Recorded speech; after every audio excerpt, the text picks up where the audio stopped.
ഇന്ന് നമുക്ക് കരിക്കിൻ ഷേക്ക് അടിക്കാനായിട്ട് 3 കരിക്ക് ഞാൻ പൊതിച്ച് എടുത്തിട്ടുണ്ട്. ഒരു കവർ പാലെടുത്തിട്ടുണ്ട്, 4 ഹോർലിക്സ് എടുത്തിട്ടുണ്ട്. അപ്പോൾ എങ്ങനെയാണ് അത് തയ്യാറാക്കുന്നതെന്ന് നോക്കിയിട്ട് വന്നാലോ. അപ്പോൾ കരിക്ക് നമുക്ക് ചിരണ്ടിയെടുക്കാം. വെള്ളം എടുത്ത് വെച്ചിട്ടുണ്ട്. അപ്പോൾ ഇതെല്ലാം കളഞ്ഞതാ കരിക്ക് ചെറുതായിട്ട് നമുക്ക് അരിഞ്ഞെടുക്കാം.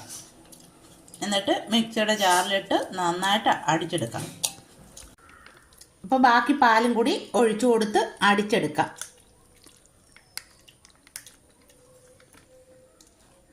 ഒരു ബൂസ്റ്റും കൂടി നമുക്ക് മധുരം കുറവായതുകൊണ്ട് ഒന്നും കൂടി അടിച്ച് മുറിച്ചിട്ട് കൊടുക്കാം.